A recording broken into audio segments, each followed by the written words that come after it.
So you got, about this Las Vegas shooting. Right. Let me ask you this: as a practicing mental health professional, what is that? Do you think a gun control issue or a mental health issue? So, this guy was angry, right? Yeah. Obviously, and or deranged.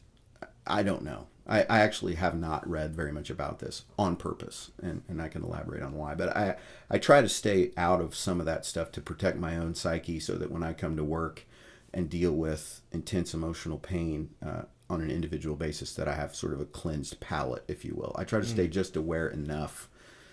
But you have to guard this guy was angry for some reason, and I have no idea. I mean, it's impossible for me to even begin to know what was going through his mind. But of course, if you're going to take out a bunch of people, a gun is a really convenient way to do it. And if you have that urge and no access to a gun, that urge is likely to pass at some point, and a whole bunch of people not get shot, right? So there is that. You also have to consider the culture we're in. I mean, in a way, this is sort of a weird thing to say, but I mean, in a way, we're all responsible.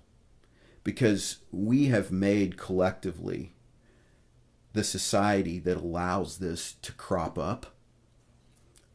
We have condoned many of the things in people and allowed it to be sort of an acceptable thing to sort of grow, develop, and bloom into this in some weird way. I mean, it's hard to get your brain around, but the longer I do this, okay, so let's say this guy, who knows, at some point, one of these shooters in one of these tragedies was likely a terrible abuse victim.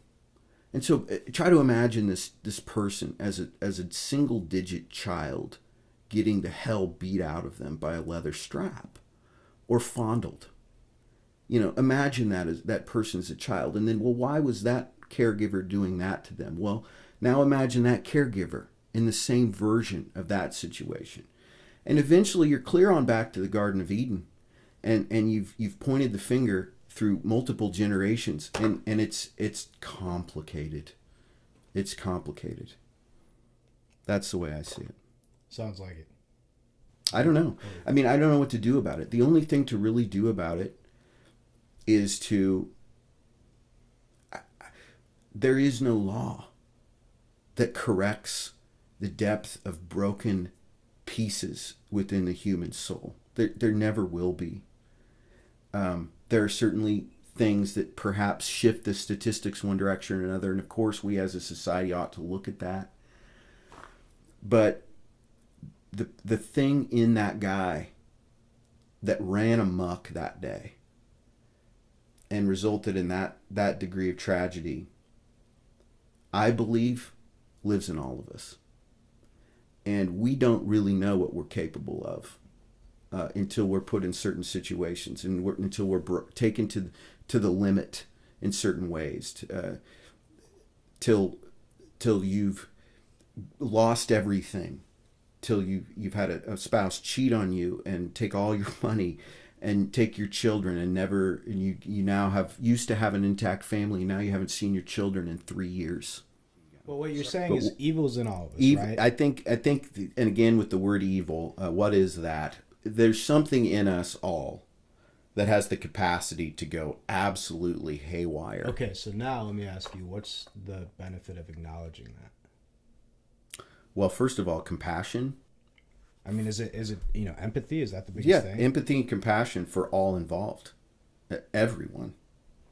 Ultimately working towards a society where forgiveness is an option as opposed to revenge. Mm-hmm. It's heartbreaking. It's just heartbreaking. I can't.